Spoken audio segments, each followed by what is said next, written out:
Story 1: The Valley Stalker. The winter woods are a place of serene beauty. But they can quickly turn into a realm of isolation and dread. The crisp air bites at your skin. The crunch of your boots on frosted ground echoes too loudly. And every shadow seems alive, reaching for you from the trees. It was on a day like this that I found myself wandering through a snow-dusted forest. Shotgun slung over my shoulder. The silence so heavy it pressed against my ears. The solitude should have been peaceful. But instead, it felt oppressive. The valley appeared suddenly. A narrow ravine cloaked in shadows. The sun was sinking fast. And the shortcut through the valley seemed like my only chance to make it back before nightfall. As I descended, the temperature dropped sharply, and an unsettling chill crept up my spine. But it wasn't just the cold. Something about that place felt wrong. Then I saw him. A man stood still as a statue in the middle of the trail. An AR rifle held ready in his bony hands. His dark, sunken eyes locked onto mine. And I froze. Every instinct in my body screaming that I had just made a terrible mistake. What would you have done? Turn and run? Stand your ground? The day had begun with a sense of adventure. I'd planned a simple winter trek, looking for game and enjoying the solitude of the forest. The dry cold was manageable, even invigorating. Hours of walking had carried me deep into the woods, where the snow clung to the trees like fragile lace and the sky above was a pale gray canvas. But as I pressed on, I found no birds. No tracks, just the unnerving absence of life. When I stumbled upon the valley, I hesitated. It wasn't part of the plan. But it looked like a shortcut. The steep, narrow trail led down into a ravine and up the other side to a clearing. The shadows of the valley walls seemed to stretch and shift as the sunlight faded. But I convinced myself it was just the angle of the light. Time was running out. I didn't want to circle back and risk setting up camp in the dark. Against my better judgment, I started the descent. The deeper I went, the darker it became. The slope was slick with frost, forcing me to take slow, careful steps. Each crunch of my boots seemed amplified, echoing off the walls like a warning. The trees grew denser, their bare branches reaching out like skeletal hands. The stillness was oppressive, and I began to feel the cold in a way I hadn't before, deep, biting, and unnatural. Then I saw him. At first, he was just a figure in the distance, a dark silhouette against the fading light. As I got closer, the details became clearer, and dread coiled in my stomach. He wasn't a hunter or a hiker. His filthy, mismatched clothing hung loosely on his skeletal frame, and his gaunt face looked like it hadn't known food or warmth in days. But it was his eyes that paralyzed me. They were sunken and dark, devoid of humanity, locked onto me with an intensity that felt like a predator sizing up its prey. He held an AR rifle in his hands, not pointed but ready, as though he were waiting for me to make a move. My heart hammered in my chest. I was armed too. But the thought of reaching for my shotgun sent a spike of terror through me. One wrong move, and this could end badly. I forced myself to breathe, slow and deliberate, trying to keep my movements calm. My shotgun strap had started to slip off my shoulder, and the thought of it falling, of him thinking I was reaching for it, was almost too much to bear. Slowly, I adjusted the strap, my fingers trembling against the cold metal. The man didn't move, but his gaze bore into me, heavy and unrelenting. Every step back felt like walking a tightrope. I kept my eyes on him, refusing to turn my back. The crunch of my boots against the frost seemed deafening in the silence. With each step, the air felt heavier, pressing down on me like a weight. He didn't follow, but I could feel his presence. His eyes burning into my back even as the curve of the trail took him out of sight. When I finally emerged from the valley, the tension broke like a snapped wire. The cold lifted slightly, and the world felt normal again, but only on the surface. I didn't stop walking until I was far away, my breath coming in ragged gasps as I fought the urge to look over my shoulder. Even then, I couldn't shake the feeling of being watched. That night, sitting by the fire, I replayed the encounter over and over. He hadn't looked like a hunter. He hadn't looked like he belonged there at all. The sheriff listened when I reported the encounter, nodding solemnly. But no updates ever came. Weeks passed, and I stopped checking for news. I knew, deep down, that whoever, or whatever, I'd seen in that valley wasn't meant to be found. Would you have gone back to that valley? Could you? Or is it better to leave some mysteries alone? I haven't returned to that valley, and I never will. It haunts me. That man's face and the way his eyes pierced through the shadows. Was he just a drifter? A hunter driven mad by the isolation? Or something worse? Something not quite human? I don't have answers. And maybe that's for the best. Some places aren't meant to be revisited. And some encounters leave marks you can't erase. But that wasn't the only eerie encounter I had in the wilderness. Just when I thought I'd seen the strangest thing, I stumbled upon something even more unsettling, a discovery that raised more questions than answers and left me questioning what really lurks in the woods. Stay with me as we delve into the next tale. The Strange Cage, a story that will make you rethink everything you thought you knew about solitude in the wilderness. Story 2: The Strange Cage. The woods in winter are a realm of hushed whispers and hidden secrets. The snow swallowing all sound except for the crunch of your boots. It's beautiful in a way that feels otherworldly. But spend enough time out there, and the beauty can turn into something else entirely. I learned this the hard way during a solo camping trip in Pennsylvania's remote wilderness, a place where the trees grow thick and ancient. And where, apparently, not every mystery is meant to be solved. It started innocently enough. I was looking for a perfect spot to camp, somewhere untouched by other hikers. As the sun dipped lower, painting the forest in shades of gold and shadow, I stumbled across a clearing.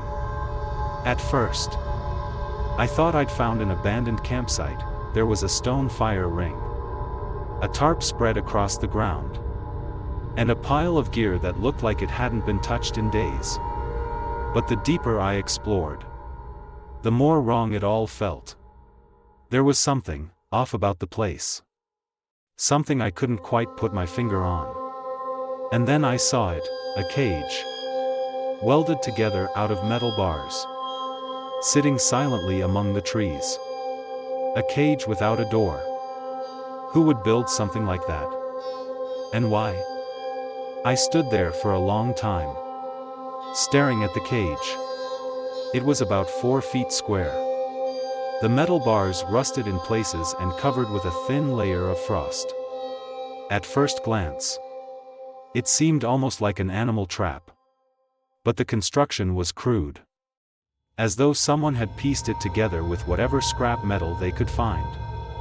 There was no door, no way to open it, and no clear reason why it was there. The sight of it unsettled me in a way I couldn't explain.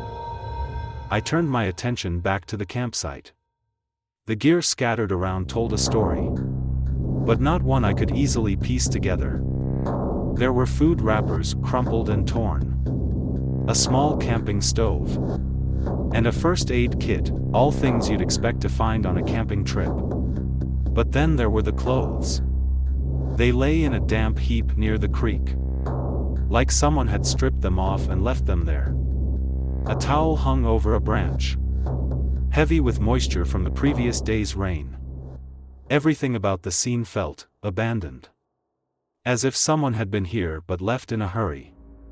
And yet, there were no signs of a struggle. No footprints in the snow leading away from the camp. No indication of where the person, or people, might have gone. The quiet of the forest pressed down on me, the absence of any wildlife suddenly feeling less like a coincidence and more like a warning. I thought about leaving. The sun was setting, and I didn't relish the idea of spending the night near such a strange and unsettling place. But the trail back to my truck was long and treacherous, especially in the dark. I told myself it would be fine. The cage was probably some kind of failed hunting project. And the campsite, well, maybe whoever had been there had gone into town and would be back in the morning. I set up my tent a little way off, keeping the strange clearing in sight but not too close. As I built my fire, I couldn't shake the feeling that I was being watched. The night was cold, the kind of biting chill that gets into your bones no matter how many layers you're wearing. My fire flickered weakly against the darkness, casting long, dancing shadows across the snow.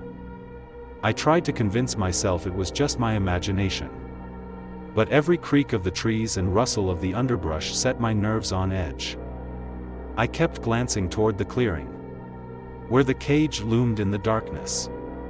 The firelight didn't reach that far, but the pale glow of the moon made it visible, a stark silhouette against the trees. Every so often, I thought I saw movement around it, shadows flickering just at the edge of my vision. Each time, I told myself it was just the wind or a trick of the light. But then I heard it. A faint, metallic clang, like something striking the bars of the cage. My heart leapt into my throat, and I froze, clutching the knife I'd kept within arm's reach. The sound came again, sharper this time, and I felt a cold sweat break out on my skin despite the freezing air. It wasn't just the sound, it was the silence that followed. A heavy, oppressive stillness that felt alive. I forced myself to stay put. My eyes locked on the clearing. The firelight seemed to grow dimmer, the shadows around me deeper. I thought about calling out, but something stopped me, a primal instinct, warning me that making noise would only draw attention. Instead, I sat there, knife in hand, every muscle in my body tensed. The noises continued sporadically throughout the night, soft clangs, faint whispers of movement, and once, a sound that might have been breathing. I barely slept, my eyes darting to every flicker of shadow, every shift in the wind. By the time the first light of dawn broke through the trees, I felt like I'd aged a decade.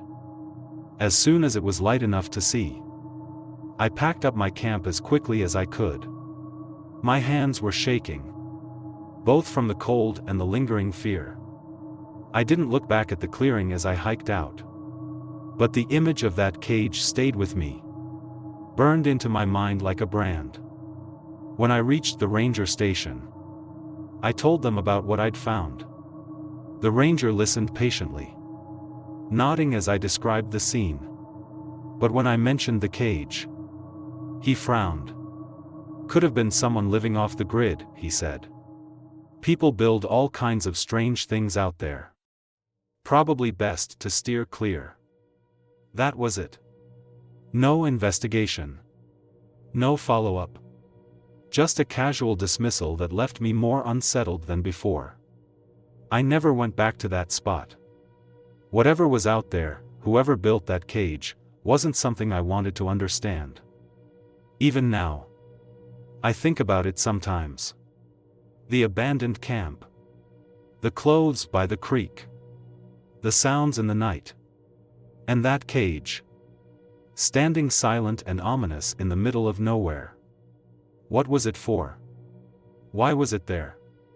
And, most importantly, what, or who, was it meant to contain? Mysteries like that have a way of staying with you, don't they? No matter how much time passes, they linger in the back of your mind, unanswered and unsettling. And yet, as strange as that encounter was, it wasn't the last time the wilderness reminded me of its dangers. The next story I have to tell is one of raw, unforgiving power, nature at its most beautiful and terrifying. A tale of snow, avalanches, and the scream that still haunts my dreams. Stay tuned for The Avalanche's Echo. Story 3, The Avalanche's Echo. The mountains in winter are a paradox. Their beauty is unmatched, snow-draped peaks glittering in the sunlight. The silence of the wilderness so deep it feels sacred. But beneath that serene facade lies raw, untamed power. It doesn't take much for the calm to shatter and chaos to take its place.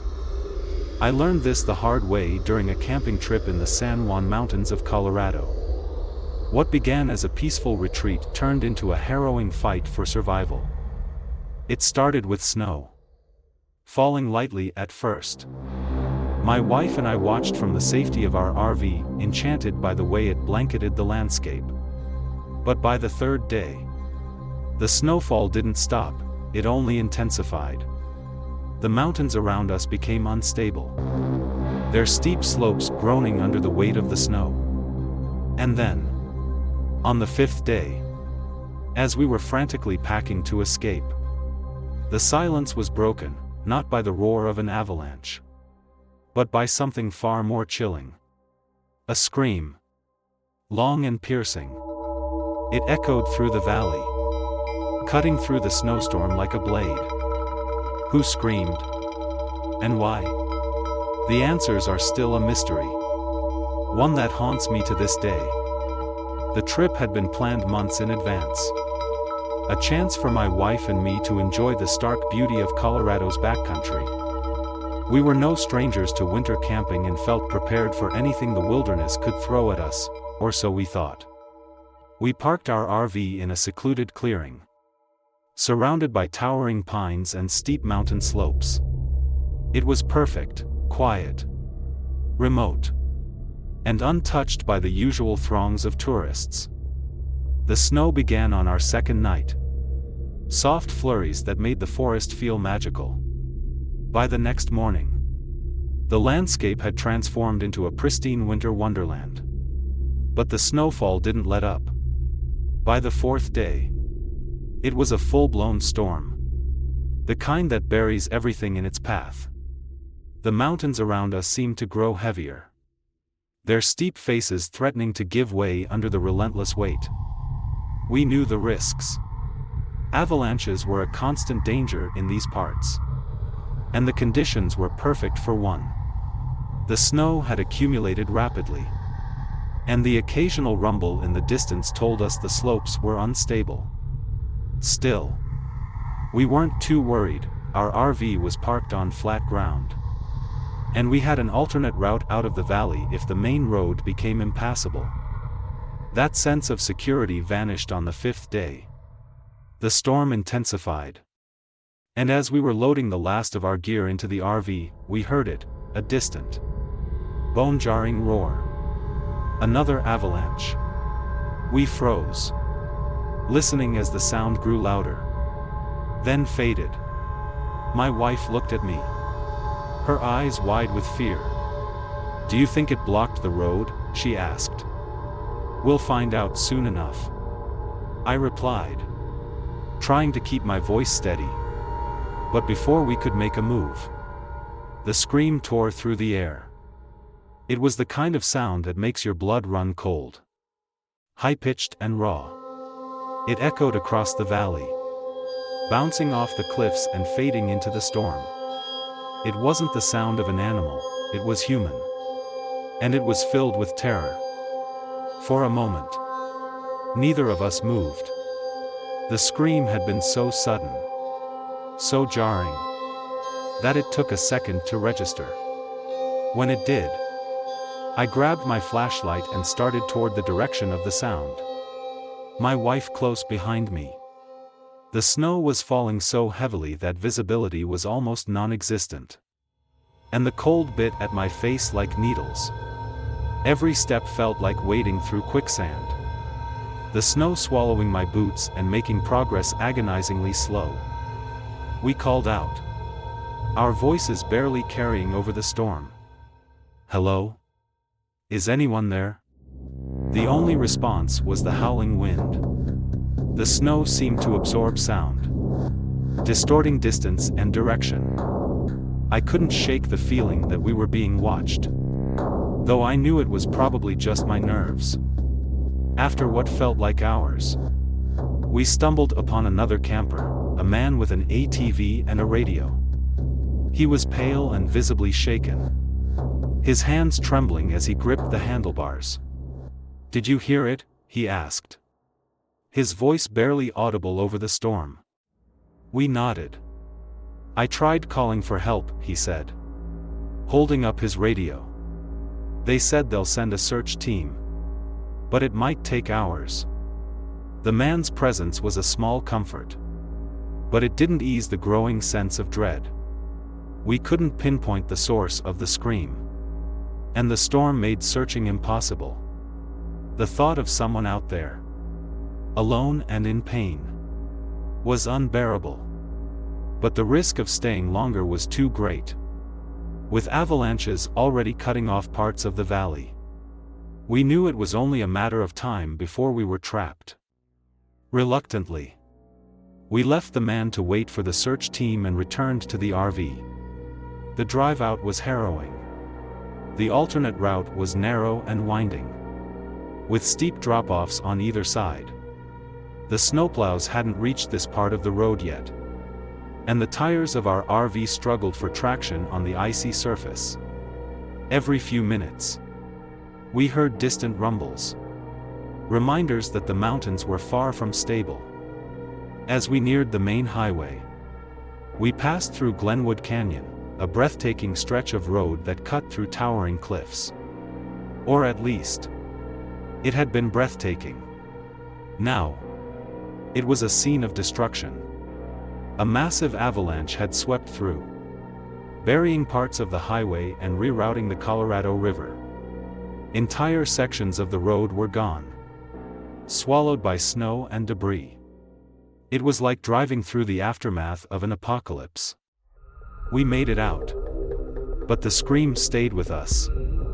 Even now, I can hear it in my mind. Raw and desperate. We never found out who it was, or what happened to them. The search team reported no bodies, no signs of anyone missing in the area. It was as if the scream had come from nowhere, a ghostly echo of fear that the mountains had swallowed whole. To this day, I wonder, who screamed? Was it someone caught in an avalanche, their voice carried by the wind until it reached us? Or was it something else entirely? Something beyond explanation? I'll never know. But every time I hear the wind howling through the trees, I can't help but shiver, remembering that sound and the terror it carried. Some mysteries are better left unsolved. But the wilderness has a way of drawing you back, doesn't it? The unknown is part of its allure, the reason we keep returning despite the risks.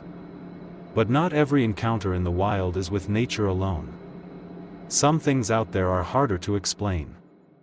Which brings me to the next story, a tale about a stranger in the woods. A man whose presence was as unsettling as it was unexplainable. Stay tuned for The Dark-Eyed Stranger and let me know in the comments, what would you have done if you heard that scream? Story 4, The Dark-Eyed Stranger.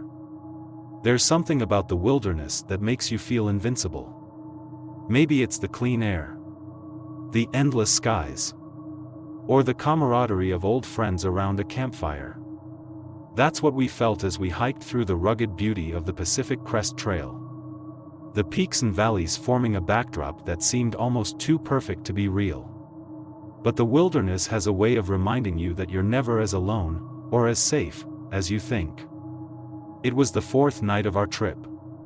And we were sitting around our campfire, swapping stories and laughing at jokes that had gotten funnier with each retelling. The moon was high. The fire crackled warmly. And we were completely at ease. Until he appeared. A man stepped out of the trees and into the edge of our firelight. His face gaunt and his eyes like black marbles glinting in the flickering glow. His jaw was sunken on one side, giving his face a lopsided, almost inhuman look. "Nice night." "Huh," he said. His voice raspy and unsettling. Who was he? Why was he here? And, most importantly, how long had he been watching us? We froze, caught off guard by his sudden appearance. He looked to be in his 40s, with disheveled clothes that hung loosely on his wiry frame. His hairline was oddly high, giving his head a strange, elongated appearance. And those eyes, they were small and beady, reflecting the firelight like a predator's. "Mind if I sit for a while?" he asked, his crooked smile revealing missing teeth. His tone was polite, but there was an edge to it that made my skin crawl. My friend Brian, always the diplomatic one, shrugged and said, "Sure. Why not?" The man limped over and lowered himself onto a rock near the fire. His movements slow and deliberate. "Been hiking these parts my whole life," he said, staring into the flames. "You boys aren't from around here, are you?" We exchanged nervous glances. "Just passing through," I replied carefully. He nodded, his gaze never leaving the fire. For a moment, the only sounds were the crackling of the wood and the distant rustle of the trees. Then he spoke again. "You know, these hills have seen some strange things," he said, his voice low and conspiratorial. "People go missing out here all the time. Some say it's the terrain. Some say it's the wildlife. But me? I think it's something else." The way he said it sent a shiver down my spine. "What do you mean? Something else?" Brian asked, his curiosity getting the better of him. The man smiled again. That unsettling, crooked grin. "Let me tell you a story," he said. He began spinning a tale about 3 hikers, 3 city boys as he called them, who had set out on a trip much like ours. His descriptions were vivid, almost too vivid, and eerily accurate. He described the trails we'd taken, the places we'd camped, even the jokes we'd shared around the fire. At first, we thought it was just a coincidence. But as he continued, the parallels became impossible to ignore.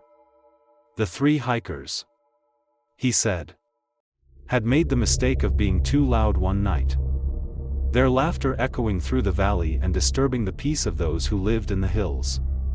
They didn't realize they weren't alone, he said, his voice dropping to a near whisper. And when the people of the hills get upset, they make sure you never leave. The air around us seemed to grow colder, the firelight dimmer. I glanced at the shadows beyond the fire's glow, half expecting to see movement. The man's story was unsettling enough, but the way he told it, like he was talking about us, made my stomach churn. Brian finally interrupted. "All right. Enough. Who are you? What do you want?" The man turned his dark, beady eyes on Brian and smiled. "I'm just a friendly stranger," he said. "But if I were you, I'd keep an eye on the woods tonight. You never know who, or what, might be watching." He stood then, brushing snow from his pants. "Nice talking to you boys," he said, stepping back into the shadows. But as he disappeared into the darkness, we heard more than just his footsteps. There were others, faint but unmistakable, retreating into the woods with him. We didn't waste any time. As soon as he was out of earshot, we packed our gear as quickly as we could. The fire was still smoldering when we left, flashlights in hand, hiking in silence through the dark. Every rustle of the trees, every snap of a branch sent waves of panic through us. Were we being followed? Were there more of them out there, watching from the shadows? We hiked for hours, our exhaustion overshadowed by fear.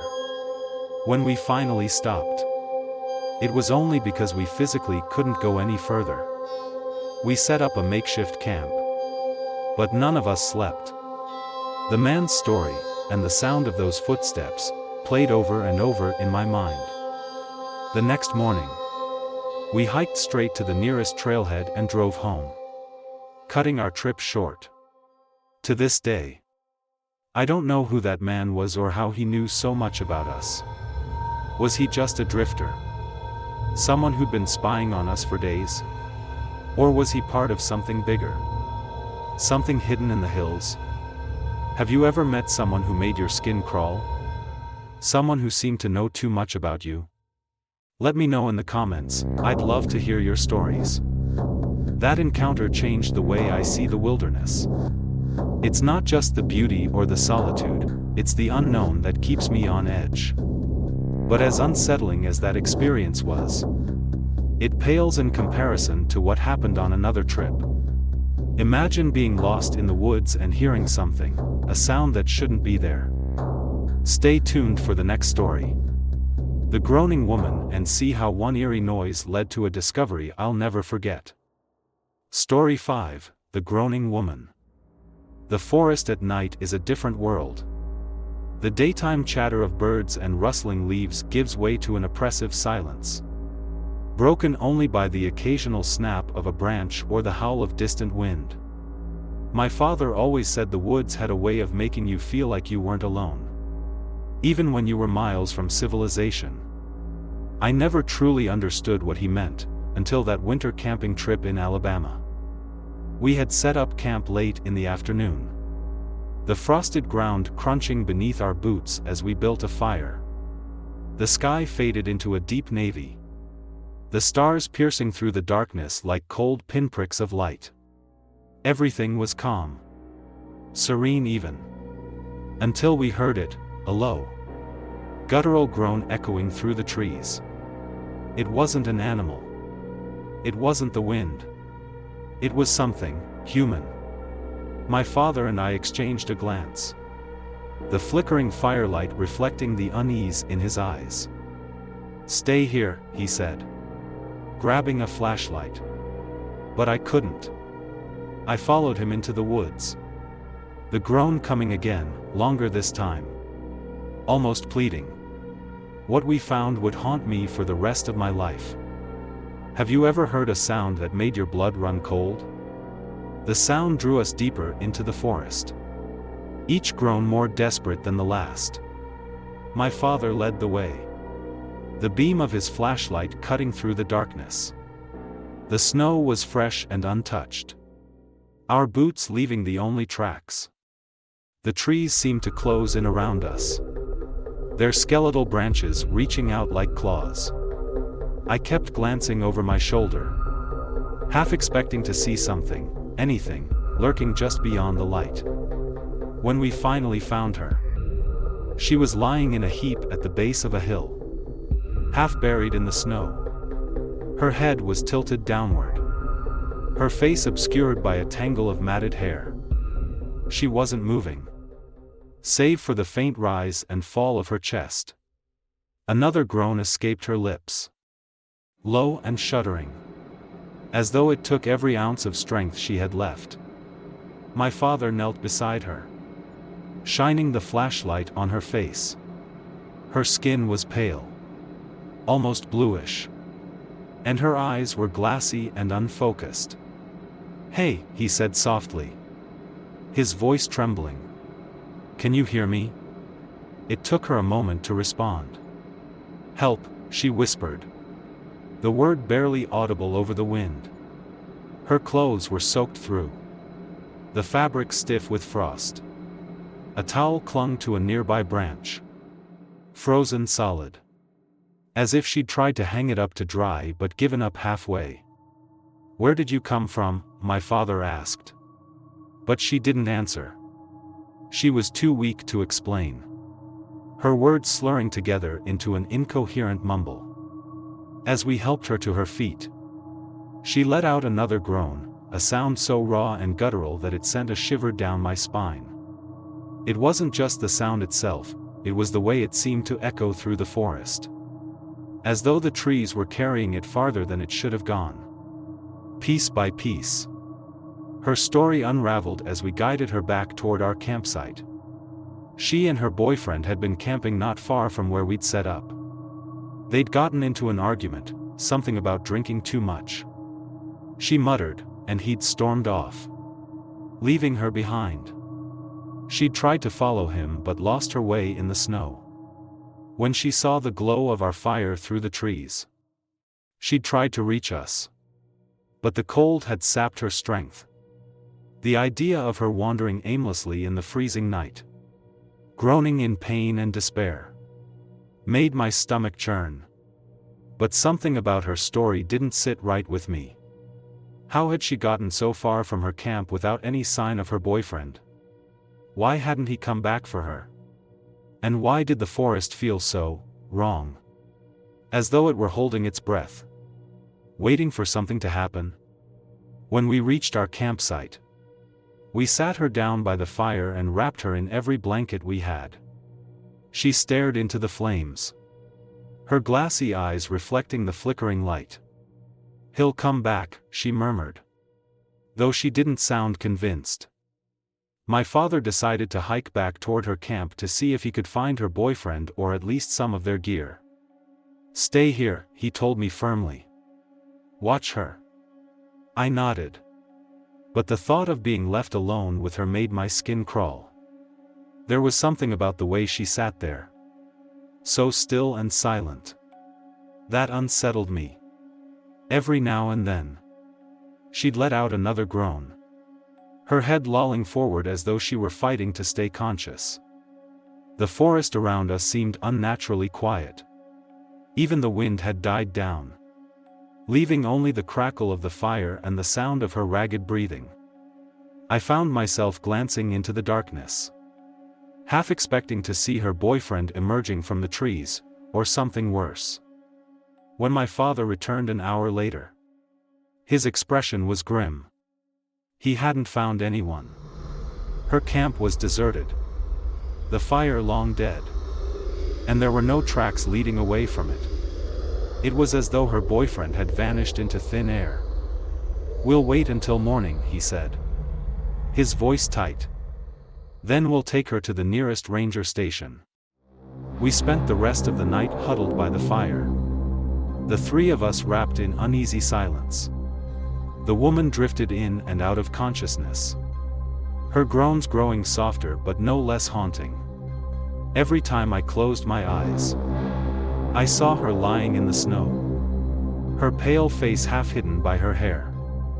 I couldn't shake the feeling that we weren't alone, that the forest itself was watching us, waiting to see what we'd do next. At dawn, we packed up and began the trek to the ranger station. The woman leaned heavily on my father, her steps slow and unsteady. When we reached the station, the rangers took her in and promised to send a search party to look for her boyfriend. But part of me knew they wouldn't find him.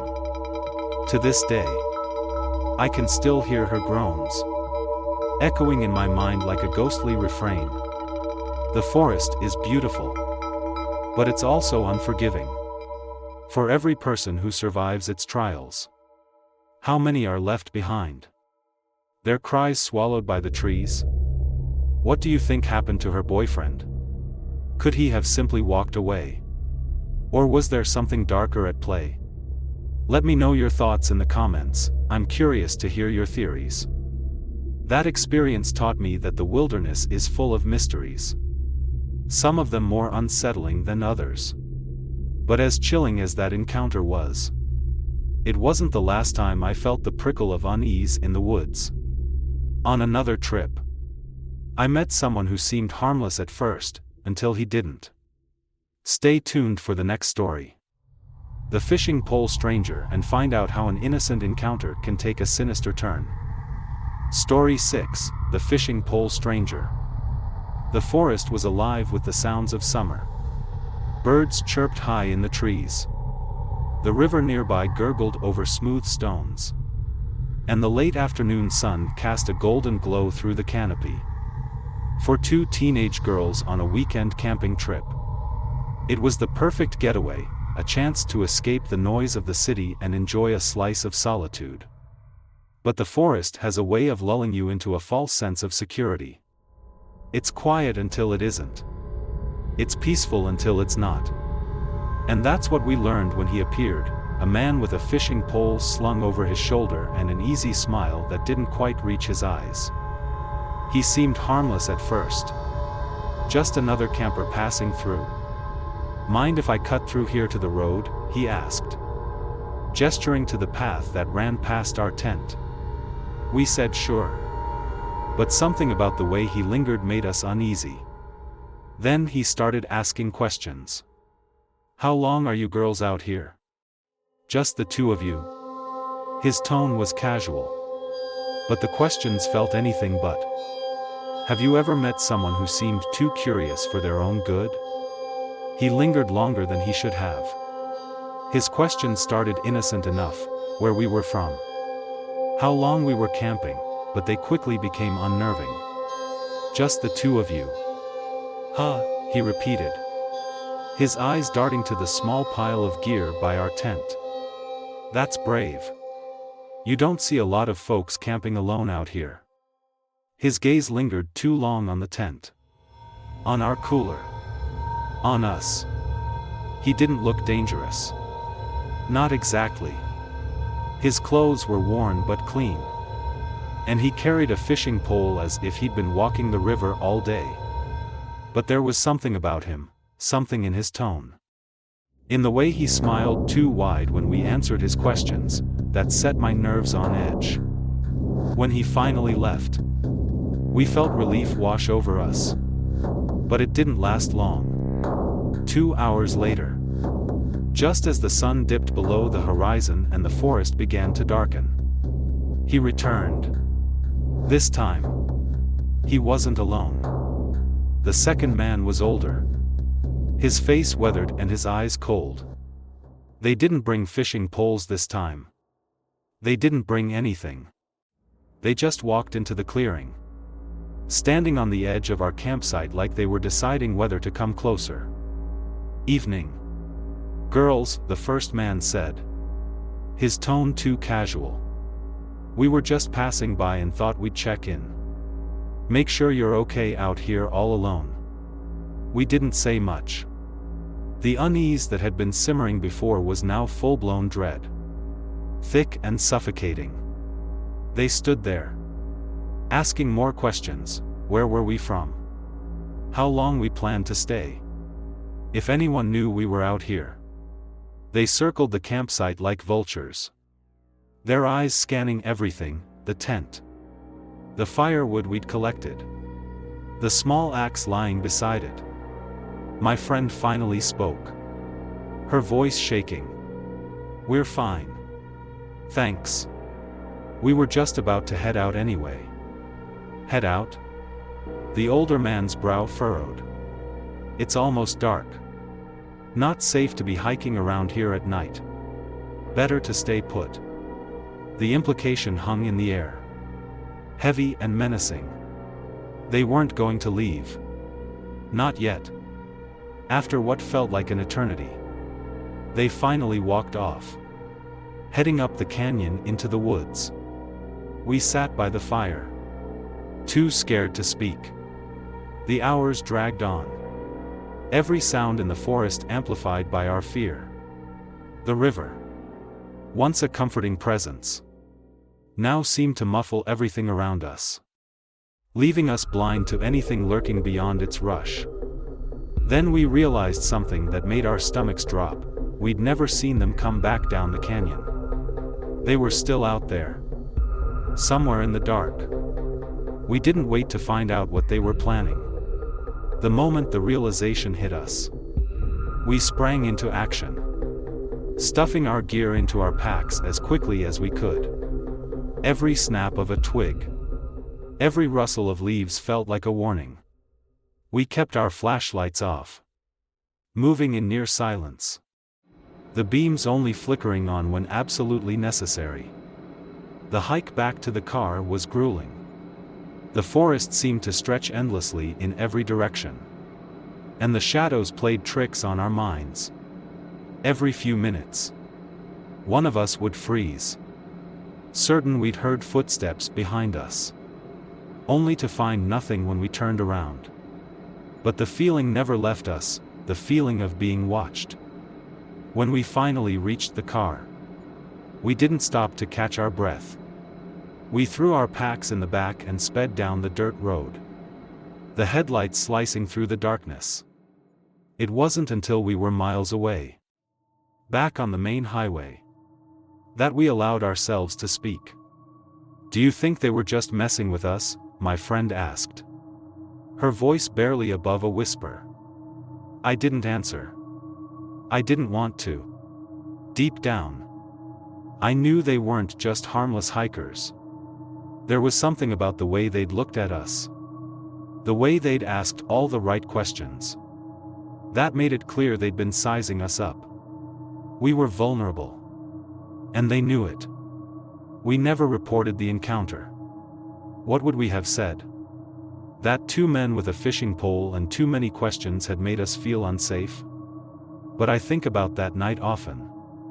I think about what might have happened if we hadn't left when we did. What do you think they were planning? Were they just two curious strangers? Or something more sinister? Let me know in the comments. I'd love to hear your theories. That experience taught me a valuable lesson in the wilderness. Trust your instincts. If something feels off, it probably is. But the next time I found myself in the woods, it wasn't people who posed the greatest threat. It was something much larger, much wilder, and it came terrifyingly close. Stay tuned for the chocolate incident and see how one careless mistake nearly turned deadly. Story 7: The Chocolate Incident. There's something about the forest at night that feels alive, like it's watching. It's not the rustle of leaves or the hum of nocturnal creatures, it's the quiet, the stillness, the way shadows twist and shift under the pale light of the moon. That night, in the heart of the Pisgah National Forest, we weren't thinking about what could go wrong. We were teenagers, carefree and a little too confident, stringing our hammocks between towering pines and settling in for what we thought would be a peaceful night. The fire crackled warmly, casting flickering light over the clearing as we laughed and told stories, feeling untouchable in the wilderness. But the forest has a way of reminding you how small and vulnerable you really are. All it takes is one mistake, one forgotten rule, to turn an idyllic trip into a nightmare. That mistake was a chocolate bar, left carelessly in a pack beneath one of the hammocks. It became an unintentional invitation. And in the dead of night, when the fire had burned low and the forest seemed to hold its breath, the invitation was accepted. I woke to the sound of heavy breathing. Something was moving beneath me. Then the hammock shifted, nudged from below. My stomach dropped. Have you ever been so afraid you couldn't even move? It took me a moment to fully wake up, my mind slow to catch up with what my body already knew: something wasn't right. I blinked into the darkness, disoriented. The first thing I noticed was the sound, a low, deliberate snuffling. like something was breathing through its nose just inches from the ground. Then I felt it, a push against the hammock. Firm but cautious. Like whatever was down there was testing it. At first, I thought it was one of my friends playing a prank. But then I saw the shadow. Even in the dim light of the dying fire, I could tell it was massive, hunched, and moving with a deliberate purpose. My heart stopped as the realization hit me, it wasn't one of us. It was a bear. I froze, barely daring to breathe. The bear nudged the hammock again, this time harder, and I felt the rope strain against the weight. My pack, which I'd foolishly left underneath me, rustled as the bear pawed at it. I could hear its claws scraping against the fabric, the crinkle of wrappers inside. My mind raced. What had I left in there? And then it hit me, the chocolate bar. A rookie mistake. And now it was too late to fix it. The bear grunted softly. A deep, guttural sound that made my skin crawl. It pawed at the pack again, flipping it over and nosing through the contents. I prayed it would take what it wanted and leave. But it didn't. Instead, it turned its attention back to the hammock, as though trying to figure out what this strange, swaying thing was. I could feel its breath, hot and damp, against the side of the fabric. The hammock rocked slightly as the bear pressed its massive body against it. My pulse thundered in my ears, and I fought the urge to cry out. Every instinct screamed at me to run, to get away. But I knew better. Running would only make it worse. Across the clearing, someone shifted in their hammock, the sound breaking the eerie silence. The bear's head snapped up, its ears twitching as it listened. My friend, oblivious to what was happening, let out a groggy sigh and rolled over. The hammock creaked loudly. The bear reacted instantly. It rose onto its hind legs, towering over me, its silhouette massive against the backdrop of the forest. My breath caught in my throat as I stared up at it, paralyzed with fear. Then, with one powerful swipe of its paw, it struck the side of the hammock. The force of the blow sent the hammock rocking violently, the ropes groaning under the strain. I let out an involuntary scream, a sharp, panicked sound that shattered the stillness of the night. The bear let out a guttural growl, its teeth bared as it dropped back onto all fours. The camp erupted into chaos. My friends, startled awake by my scream, scrambled out of their hammocks, shouting and grabbing anything they could use to scare the bear away.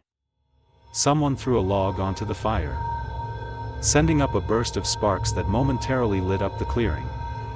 Another banged a metal pot against a rock, the clanging echoing through the trees. The bear hesitated, its ears flattening against its head as it surveyed the commotion. It seemed torn between retreating and standing its ground. For a moment, I was sure it was going to charge. It let out another growl, louder this time, and took a step toward the fire. One of my friends hurled a rock, and it struck the ground just in front of the bear. That seemed to be enough. With a final huff, the bear turned and lumbered off into the darkness, its massive form disappearing into the shadows of the forest. The silence that followed was almost as terrifying as the encounter itself. We stood there, frozen, listening to the sound of the bear's heavy footsteps fading into the distance. No one spoke. No one moved. It wasn't until the fire began to die down again that we finally allowed ourselves to breathe. By the light of day, the aftermath was clear. The pack was shredded, its contents scattered across the ground. The chocolate bar was gone, along with most of the other food we'd brought. Deep claw marks scored the ground where the bear had swiped. And the ropes of my hammock were frayed and sagging. We spent the morning packing up, none of us wanting to stay another night in the forest. The lesson was painfully clear: even the smallest mistake can have dangerous consequences in the wild. We'd let our guard down, and we were lucky to have walked away unscathed. Even now, years later, I can still feel the bear's breath on my skin, hear the sound of its claws against the fabric of the hammock. It's a memory that reminds me to respect the wilderness, and to never, ever underestimate it. What would you have done in my place? Would you have stayed still or tried to run? Let me know in the comments. I'd love to hear how you'd handle a close call with nature's wild side. That night taught me a hard truth: the wilderness doesn't forgive mistakes. But not every danger in the forest has teeth and claws. Sometimes, the most terrifying challenges come from the elements themselves. Stay tuned for Lost in the Snow and discover how a blizzard turned a simple hike into a fight for survival. Story 8: Lost in the Snow. The snowstorm came out of nowhere. One moment, the forest was calm, blanketed in soft, powdery snow under a pale gray sky. The next, the wind howled like a living thing, flinging icy shards against my face and swallowing the world in a swirl of white. I could barely see my own hands in front of me, let alone the trail. And then, there was the moment I dreaded most. I called out for Jake, my hiking partner, and heard nothing in return. It was supposed to be a simple overnight trip, a way to escape the noise of the city and test ourselves against the wilderness. But the wilderness, as we quickly learned, doesn't care about your plans. Jake had wandered off to collect firewood while I stayed behind to set up camp. He said he wouldn't go far. But now, with the storm raging and his footprints already erased by the relentless snow, he might as well have been a ghost. I shouted his name again, my voice cracking. But it was swallowed by the wind. Alone, freezing, and quickly losing hope. I realized one terrifying truth: if I didn't find Jake soon, neither of us would make it out alive. What would you have done? Lost and freezing, with no one to help? The wind was relentless, howling through the trees and tearing through my jacket like it wasn't even there. My gloves, damp from hours of trudging through the snow, did little to keep my fingers warm. Each step felt heavier than the last, the deep snow dragging at my boots and sapping my energy.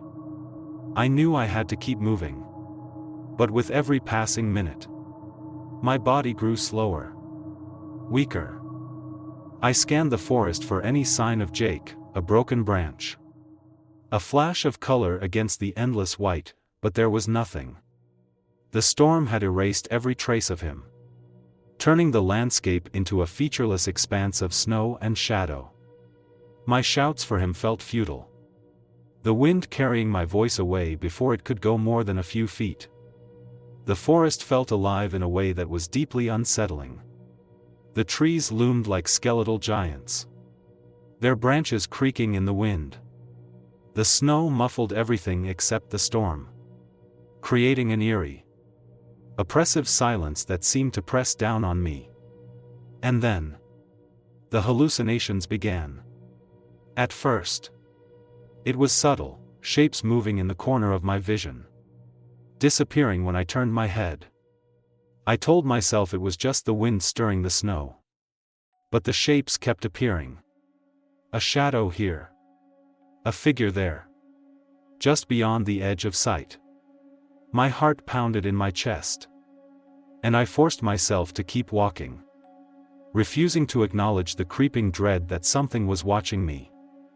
As the hours dragged on, my body began to betray me. The cold seeped into my bones, my fingers and toes numb despite the layers I wore. My breath came in shallow, Ragged gasps. Each one a cloud of mist that quickly dissipated in the freezing air. I knew the signs of hypothermia: shivering, disorientation, sluggish movements, and I was ticking every box. The storm made everything worse. The wind battered me from all sides, cutting through the trees like a blade, while the snow piled higher and higher around my legs. I tripped more times than I could count, my body too exhausted to catch itself. Each time I fell, it became harder to get back up. And then there was the silence. The forest, once alive with the sound of birds and rustling leaves, was now a void. The only sound was the storm and the crunch of my boots in the snow. It felt like the world had shrunk to just me and the unyielding white. And in that isolation, my mind began to unravel. I started to hear things: Jake's voice, faint and distant, calling my name. I whipped my head around, searching for him. But the forest was empty. The voice came again, closer this time.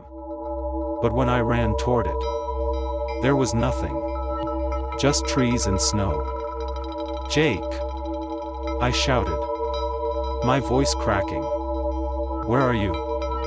No answer. Just the storm, mocking me with its unrelenting fury. I don't know how long I wandered before I saw it, the faintest glow of light in the distance. For a moment, I thought it was another hallucination, a cruel trick of my freezing mind. But as I stumbled closer, the light stayed steady, cutting through the storm like a beacon. It was warm and golden. And in that moment, it was the most beautiful thing I'd ever seen. The light led me to a small wooden building, a ranger station, smoke curling from its chimney. My legs gave out as I reached the door, my body collapsing against the wooden frame. I banged on it weakly, my fists barely making a sound, before the door opened and someone pulled me inside. The warmth hit me like a wave. Painful at first, but a relief all the same. Voices buzzed around me. Hands wrapped me in blankets. And someone pressed a steaming mug into my hands. I barely registered their words, my body too numb to process anything but the heat. "You're lucky," one of them said. "Another hour out there, and you wouldn't have made it." Once I could speak, I told them about Jake. "We'll send a search party at first light," the ranger assured me. But I couldn't rest. I insisted on going with them, despite my weakness. The search lasted for hours, the daylight bringing little relief as the storm finally began to die down. When we found Jake, he was huddled under a fallen tree, his jacket and a pile of branches his only barrier against the cold. He'd managed to keep a small fire going, but his face was pale, his lips blue, and he was barely conscious. We carried him back to the station, where the rangers worked to warm him up. He survived, but just barely. The experience left both of us shaken, a reminder of how close we'd come to being another tragic statistic. That trip changed me. The wilderness, as beautiful as it is also unforgiving. It doesn't care about your plans, your gear, or your experience. It's indifferent to your struggles. But that's what makes it so awe-inspiring, isn't it? That raw, untamed power, the sense that you're standing on the edge of something vast and unknowable. Even now, years later, I can still feel the cold in my bones, hear the wind howling through the trees, and see the faint glow of that ranger station light cutting through the storm. It's a memory that reminds me of both the fragility of life and the resilience of the human spirit. Have you ever faced the wild and come out the other side? What would you have done if you were in my boots? Lost in the snow with no one to help? Let me know in the comments, I'd love to hear your stories. That wasn't the last time I felt the wilderness pushing back against me. But not every danger in the woods comes from the elements. Sometimes, the greatest threat is other people. Stay tuned for The Moose Creek Murder, a story of kindness turned fatal. And the chilling reminder that not everyone you meet in the wild is what they seem. Story 9, The Moose Creek Murder. The wilderness is often seen as a sanctuary, a place of solitude, healing, and renewal. It offers peace, a reprieve from the chaos of modern life, and the chance to reconnect with nature. But the truth is, the wild is as unpredictable and untamed as the world we seek to escape. For 35-year-old Dustin Mitchell-Yome, a seasoned camper and devoted father, the Montana backcountry was his sanctuary.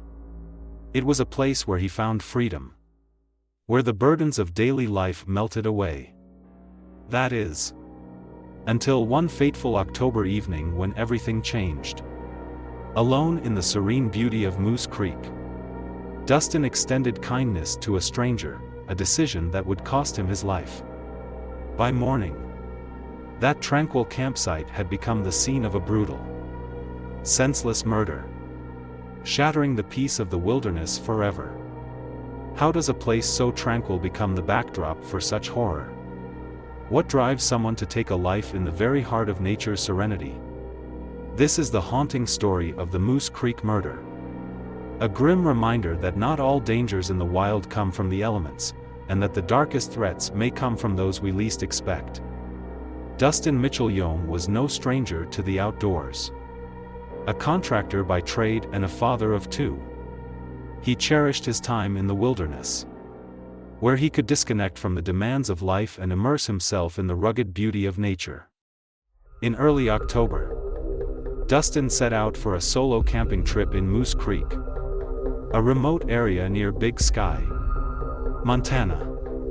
The plan was to spend a week exploring the trails, fishing in the clear mountain streams, and enjoying the peace that only the backcountry could offer. Dustin's family knew his routine well.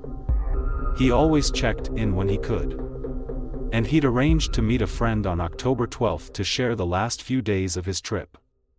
But when Dustin failed to show up and didn't respond to calls, alarm bells rang. His friend, concerned for Dustin's safety, decided to retrace his route to the campsite. The scene that awaited him was nothing short of horrifying. Dustin's lifeless body was discovered inside his tent, bloodied and brutalized. At first, it seemed plausible that he had fallen victim to a bear attack. This was grizzly country, after all. But something about the scene didn't add up. There were no signs of a struggle outside the tent, no claw marks consistent with a bear attack, and no animal tracks in the area. When the Gallatin County Sheriff's Office arrived, the truth began to emerge. This was no accident of nature. Dustin had been murdered. As investigators combed the scene, chilling details surfaced. Dustin had suffered multiple chop wounds, including severe trauma to the skull. The cuts were clean and deliberate, ruling out any possibility of an animal attack. Nearby, a piece of wood and a screwdriver were found, both stained with blood. It was clear that whoever had killed Dustin had done so with precision, and with rage. Dustin's belongings had been rifled through, with key items missing: his shotgun, revolver, a cooler, and several personal effects. The evidence pointed to a calculated crime. This wasn't a crime of passion, it was a premeditated act of violence. Weeks passed without significant leads, leaving Dustin's family and the community reeling. The serenity of Moose Creek had been shattered, replaced by an air of fear and suspicion. Locals, many of whom had spent their lives camping and hiking in the area, began to question their safety. If this could happen to Dustin, a skilled and experienced outdoorsman, could it happen to anyone? The breakthrough came on October 30th, when investigators identified a suspect, Darren Christopher Abbey. A 41-year-old drifter with a history of petty crimes and erratic behavior. Abbey was already in custody on unrelated charges when the sheriff's office linked him to Dustin's murder. Under questioning, Abbey confessed to the crime, revealing the chilling details of what happened that night. According to Abbey, he had encountered Dustin near his campsite. Despite Abbey's disheveled appearance and unsettling demeanor, Dustin welcomed him, offering him a place by the fire, a beer, and a meal. Dustin, ever generous, saw a fellow human in need and extended a hand of kindness. But Abbey saw something else, an opportunity. That night, after sharing food and conversation, Dustin retired to his tent. Abbey, seething with jealousy and resentment, made his move. He attacked Dustin as he slept, striking him first with a piece of wood and then stabbing him with a screwdriver. Finally, he used an axe to deliver the fatal blow. The violence was brutal, calculated, and entirely unprovoked. Abbey later admitted that his motive was a mix of anger and envy. He despised Dustin's kindness, seeing it as condescending. In his twisted mind, Dustin's generosity was an insult, a reminder of everything he lacked. "I didn't plan it," Abbey claimed during his confession, though the evidence suggested otherwise. He had stolen Dustin's firearms, food, and other supplies, items he later attempted to sell or trade. The cold, emotionless nature of Abbey's confession sent chills through the courtroom. Here was a man who had been offered warmth and companionship, yet he responded with unimaginable cruelty. His actions were a stark reminder of the darkness that can lurk behind the most unassuming facades. Dustin's death sent shockwaves through the Big Sky community. A memorial gathering held at Headwater State Park brought together friends, family, and fellow outdoor enthusiasts to honor his life. They remembered Dustin as a loving father, a devoted son, and a man who found joy in the wild. His laughter, his kindness, and his adventurous spirit were celebrated, even as the weight of his loss hung heavy in the air. Darren Christopher Abbey was convicted of murder, but his sentencing offered little solace to those who knew Dustin. The wilderness, once a place of solace and freedom, now felt tainted, a reminder that even the most peaceful settings can harbor danger. The Moose Creek murder is more than a tragic story.